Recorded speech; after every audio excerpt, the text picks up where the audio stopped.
Cinema అనేది ఒక వినోదం. ఆ సినిమాను సినిమాలాగా చూస్తే ఎలాంటి ఇబ్బందులు లేవు. కానీ ఇప్పుడు తెలుగు రాష్ట్రాలలో ఏ రకంగా అయిపోయిందంటే సినిమా, రాజకీయం 2 నాశనం అయిపోతూ ఉన్నాయి. ఈ సినిమాకు రాజకీయ రంగు పులిమి ఆ సినిమాని నాశనం చేస్తూ ఉన్నారు. ఈ మధ్యకాలంలో మీరు గమనిస్తే అందరికీ అర్థమవుతుంది సినిమా, రాజకీయం ఏ రకంగా ఎంత దరిద్రంగా తయారయ్యా అనేది. రాజకీయంగా లబ్ధి పొందడం కోసం సినిమా ఈవెంట్లలో మనకు నచ్చినటువంటి రాజకీయ నాయకుల గురించి తిట్టడం, సినిమాలలో మనకు నచ్చినటువంటి రాజకీయ నాయకుల గురించి చెడుగా చిత్రీకరించడం, ఇలాంటివన్నీ చేయడం ద్వారా ఆ సినిమా నష్టపోతూ ఉంది. సో మరి అదే కాకుండా అవతల రాజకీయ నాయకులు ఎవరైనా సపోర్ట్ చేస్తే వాళ్ళ సినిమాలు రిలీజ్ అయితే ఆ సినిమాలకు సంబంధించి కూడా మనం నెగిటివ్గా పబ్లిసిటీలు చేయడం, ఆ సినిమా నాశనం కావడానికి కారణం అవ్వడం, ఇవన్నీ చేసినప్పుడు ఏమవుతుంది? ఖచ్చితంగా మనం ఏదైతే చేశామో, మనం ఏదైతే మాట్లాడామో, మనం ఏదైతే చర్యలకు పాల్పడ్డామో తిరిగి మళ్ళీ మనకు అది చుట్టుకుంటుందన్నమాట. దీన్నే కర్మఫలం అంటారు. ఎవడిని వదిలిపెట్టదు అది. ఇప్పుడు హరిహర వీరమల్లు సినిమాకు సంబంధించి కూడా అదే జరుగుతూ ఉంది. యాత్ర 2 రిలీజ్ అయినప్పుడు ఫిబ్రవరి 2024లో సినిమా రిలీజ్ అయినప్పుడు ఈ జనసేన పార్టీకి సంబంధించినటువంటి నాయకులు కానీ, టీడీపీ పార్టీకి సంబంధించినటువంటి వాళ్ళు కానీ వీళ్ళందరూ వాళ్ళకున్నటువంటి ఈ సోషల్ మీడియా వేదికగా, వాళ్ళకున్నటువంటి మీడియా వేదిక ఏమని పబ్లిసిటీ చేశారు, ఏమని ప్రచారం చేశారంటే ఒక నకిలీ జీవోని చూపించేసి పోస్ట్ పెట్టేసింది. అందులో ఇది వైసీపీ ప్రభుత్వం ఒక నకిలీ జీవోని రిలీజ్ చేసింది.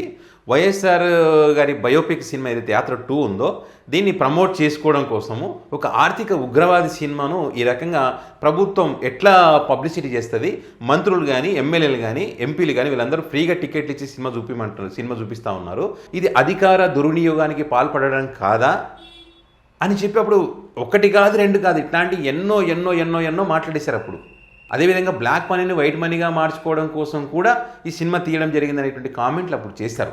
సినిమా టికెట్లు ఫ్రీగా పంచారని చెప్పి, రాష్ట్రంలో, గ్రామాల్లో, మండలాల్లో ఫ్రీగా సినిమా చూపిస్తున్నారని చెప్పి ఇట్లా రకరకాలుగా ఏవైతే ఆ రోజు అన్నారో ఈరోజు అదే హరిహర వీరమల్లు సినిమాకు తగులుకుంది. ఏ రకంగా తగులుకుందంటే మీకు చూపిస్తే ఒక పోస్టర్ చూడండి. ఎగ్జాంపుల్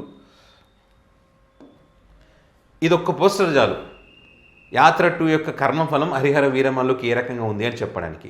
అదేవిధంగా మంత్రుల యొక్క ఆడియో కూడా నేను మన వెలుగు టీవీ ఛానల్లో ఉంటుంది. ఆ ఆడియో క్లిప్పింగ్ చూడండి. ఆ ఆడియోలో నాదెండ్ల మనోహర్ గారు, కందుల దుర్గేష్ గారు, మరొక హరిప్రసాద్ గారు అనుకుంటా, ముగ్గురు వాళ్ళు ఈ జనసేన పార్టీకి సంబంధించినటువంటి నాయకులకు, ఆ జనసేన పార్టీ వీర మహిళలకు, వీళ్ళందరికీ కూడా ఏం చెప్తా ఉన్నారు అక్కడ, సినిమా ఇట్టు చేయండి అయ్యా, పవన్ సినిమా మనం ఇప్పటికే కష్టపడ్డాం, బాగా ప్రమోట్ చేసాం, పబ్లిసిటీలు చేసాం, సినిమా రిలీజ్ అప్పుడు కూడా చాలా కేర్ తీసుకున్నాం, మనం టికెట్ రేట్లు కూడా పెంచాం, మనం ఎప్పుడూ లేనంతగా టికెట్ రేట్లు పెంచాం, అయినా కూడా సినిమా కలెక్షన్ రావట్లేదు. వైసీపీ పార్టీ బాయ్కాట్ చేయడం దాని ఒక కారణమైంది. మనం దాన్ని గట్టిగా తిప్పికొట్టాలంటే ఏం చేయాలి? ఊరూరు తిరిగి మన ప్రాంతాల్లో ఉన్న వాళ్ళందరినీ తీసుకుపోయి సినిమా చూపించండి, వాళ్ళ చేత మీడియాకు సినిమా బాగుందని చెప్పించండి అని చెప్పి మంత్రులు మాట్లాడినటువంటి ఆడియో ఇప్పుడు పెద్ద ఎత్తున వైరల్ అవుతూ ఉన్నాయి. సో గతంలో వాళ్ళు మంత్రులు మాట్లాడకపోయినా, అధికార దుర్వినియోగానికి పాల్పడకపోయినా కూడా వాళ్ళు అప్పుడు ఏం చెప్పారు? అధికార దుర్వినియోగానికి పాల్పడ్డారు, మంత్రులు మాట్లాడారు, ఎమ్మెల్యేలు మాట్లాడారు, టికెట్ ఫ్రీ అని చెప్పారు. ఇప్పుడు వీళ్ళే మంత్రులే మాట్లాడుతూ ఉన్నారు డైరెక్ట్. ఎమ్మెల్యేలు అయితే డైరెక్ట్ బైకులు తీసుకొని యూత్ని వేసుకొని బైకులు తీసుకొని ప్రచారం చేస్తూ ఉన్నారు. కొంతమంది పోస్టులు పట్టుకొని తిరుగుతూ ఉన్నారు. కొంతమంది ఏమో టికెట్లు ఫ్రీగా, అది థియేటర్ల దగ్గర నిలబడి టికెట్లు ఫ్రీగా ఇస్తూ ఉన్నారు. దీనంతా ఏమంటారు? కర్మఫలం అంటారు. ఒక్కసారి ఇది చూడండి. రాజనగరం నియోజకవర్గం శాసనసభ్యులు శ్రీ బత్తుల రామకృష్ణ గారి ఆధ్వర్యంలో ఆంధ్రప్రదేశ్ రాష్ట్ర ఉప ముఖ్యమంత్రి శ్రీ కొనిదెల పవన్ కళ్యాణ్ గారు నటించిన నూతన చిత్రం హరిహర వీరమల్లు స్పెషల్ షో ప్రభుత్వ స్కూలు కాలేజీ నందు 9, 10వ తరగతి, ఇంటర్, డిగ్రీ చదివే విద్యార్థులకు మాత్రమే. రామకృష్ణ థియేటర్, కోరుకొండ, ఉదయం 10:30 గంటలకు. జూలై 27 ఆదివారం. టికెట్ ఉచితం. సంప్రదించండి. జనసేన పార్టీ కార్యాలయం, కోరుకొండ మండలం, మధు పిఆర్ఓ, ఆయన ఫోన్ నెంబరు. కోరుకొండ మండలం కన్వీనర్ అడ్డాల శ్రీను, ఆయన phone number. Janasena incharge Mukkala Rambabu, ఆయన ఫోన్ నెంబరు. ఇది పోస్ట్ ఇట్లా వేసి ఫ్రీగా టికెట్లు ఇచ్చి ఫ్రీగా సినిమా చూపిస్తారు. ఇది కూడా విద్యార్థులు చూడవలసినటువంటి సినిమా అని వీళ్ళు చెప్తారు. గతంలో జగన్మోహన్ రెడ్డి సినిమా చూపించకూడదు, అట్లా ఎట్లా చూపిస్తారు మీరు అని అన్నారు. వాళ్ళు చూపించకపోయినా అంటే కొన్ని చోట్ల ఏం జరిగిందంటే యాత్ర 2 సినిమాకి ఒక జెడ్పీటీసీ ఉంటాడు, వైఎస్ఆర్ గారిని అభిమానించేటువంటి వ్యక్తి ఉంటాడు. ఆ వ్యక్తి ఏం చేసి తన దగ్గర ఉన్నటువంటి ఎప్పుడు ఉంటారో ఒక 5 మందో 10 మందో ఉంటారు, వాళ్ళని తీసుకుపోయి సినిమా ఆయన టికెట్ పెట్టుకుని సినిమా చూపించినారు. అట్లాంటివి జరిగినాయి కొన్ని చోట్ల. దాన్ని వీళ్ళు ఏమంటారంటే ఫ్రీగా సినిమా చూపించారు, ఫ్రీగా సినిమా. ఇప్పుడు వీళ్ళు ఏం చేస్తూ ఉన్నారు? థియేటర్స్ బుక్ చేస్తూ ఉన్నారు. మరి 1000 కోట్లు కలెక్షన్ చేసి హీరో సినిమాకు ఇలాంటి పరిస్థితి ఏంటి? మళ్ళీ ఇక్కడ కార్యకర్త నుంచి మొదలు పెడితే ఇక్కడ ముఖ్యమంత్రి వరకు సినిమా చూడండి, సినిమా చూడండి, సినిమా చూడండి అనేది ప్రమోషన్. పోస్ట్ పెట్టడం, చంద్రబాబు నాయుడు గారు పోస్ట్ పెట్టారు, నారా లోకేష్ గారు పోస్ట్ పెట్టారు, మంత్రులు మాట్లాడుతున్నారు, ఎమ్మెల్యేలు మాట్లాడుతున్నారు, జనసేన పార్టీకి సంబంధించిన వాళ్ళు మాట్లాడుతున్నారు. ఏ చర్చ పెట్టినా అక్కడ ఈ సినిమాకు సంబంధించి మాట్లాడతారు. రాష్ట్రంలో ఎన్ని సమస్యలు ఉన్నాయో దాని గురించి మాట్లాడమా?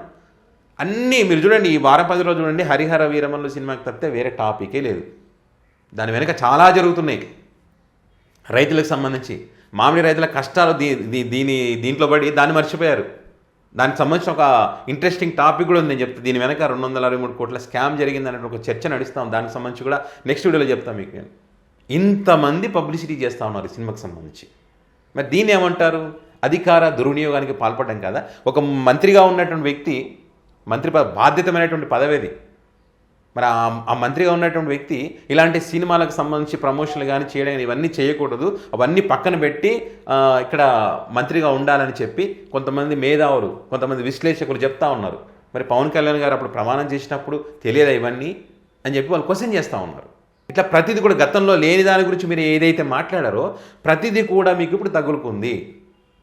సినిమా టికెట్ల విషయంలో అప్పుడు ఫ్రీగా మంచారంటే మీరు ఇప్పుడు పోస్టర్లు వేసి మరీ ఫ్రీగా మంచుతూ ఉన్నారు. మీ మంత్రులు మాట్లాడుతారు ఫ్రీగా సినిమా చూపించడానికి. ఆడియో క్లిప్పింగ్స్ కూడా సాక్ష్యాలుగా ఉన్నాయి. టీడీపీ పార్టీకి సంబంధించిన వాళ్ళు కూడా మీరు ఎక్కడ కూడా సినిమాకి నెగిటివ్గా పబ్లిసిటీ చేయకండి, బాగాలేకున్నా మీరు ఏం చెప్పకండి.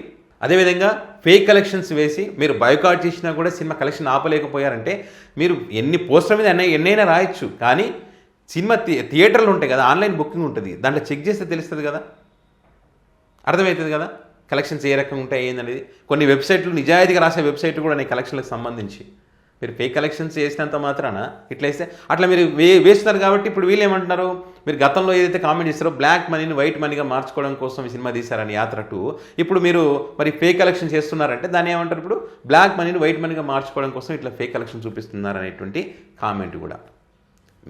మీరు ఏదంటే అది తిరిగి వస్తుంది అంతే. ఫ్రీ టికెట్లు అన్నారు, ఇక్కడ మీరు ఫ్రీ టికెట్లు. మంత్రులు అప్పుడు అధికార దుర్వినియోగం పాడు, ఇప్పుడు మంత్రులు అదే పని చేస్తూ ఉంటారు. ఆడియో కాల్స్, అప్పుడు ఆడియో కాల్స్ రాలేదు, ఇప్పుడు ఆడియో కాల్స్ వచ్చినాయి. అప్పుడు పోస్టర్లు ఇట్లా ఈ రకంగా రాలేదు, ఇప్పుడు పోస్టర్లు వచ్చినాయి, సాక్ష్యాలు ప్రతిదీ కూడా. దీన్ని కర్మఫలం అంటారయ్యా. కాబట్టి మనం మాట్లాడే మాట కానీ మనం చేసే చర్యలు కానీ ప్రతిదీ కూడా జాగ్రత్తగా ఉండాలి. ఒకరోజు ఆలస్యమైన దాని యొక్క కర్మఫలం అనేది అనుభవించక తప్పదు. సో ఈరోజు ఈ హరిహర వీరమల్లు సినిమాకి సంబంధించి అలాంటి పరిస్థితి వచ్చిందనేటువంటిది పెద్ద ఎత్తున జరుగుతున్నటువంటి చర్చ. ఇంతకన్నా సాక్ష్యాలు ఏం కావాలి చెప్పండి. కాబట్టి సినిమాని సినిమాగానే చూడాలి. సినిమాలో రాజకీయాలు మాట్లాడకూడదు. అలాంటప్పుడు ఏ ఇబ్బంది ఉండదు. ఇంత జరుగుతున్నా కూడా మళ్ళీ సక్సెస్ మీట్లో ఏమంటారు మీరు, అలా కూర్చోకుండా అయ్యా, గోలు కొరకకండి అయ్యా, పిసుకోకండి అయ్యా, తిప్పి కొట్టండి అయ్యా, దాడులు చేయండి, ఇట్లా చెప్తారు వాళ్ళకి. మీరు ఇలా అనడం, వాళ్ళు సినిమా చూసి సినిమా గురించి మాట్లాడండి అయ్యా బాబు అంటే వాళ్ళు కూడా ఇష్టం వచ్చినట్టుగా మాట్లాడడం. ఇప్పుడు గబ్బర్ సింగ్ సాయికి సంబంధించి చూసాం కదా, వాళ్ళ గారికి నోటికి ఎంత వస్తుందో మాట్లాడేసిండు, దెబ్బకి దయ్యం దిగింది, వచ్చి సారీ చెప్పిండు, ఇంకోసారి మాట్లాడను అని. ఇక్కడితోనైనా ఫుల్ స్టాప్ పెడితే అందరికీ మంచిది. లేకుంటే ప్రతి దానికి కర్మఫలం అనేది ఉంటుంది, దాని కర్మ అనుభవించక తప్పదు.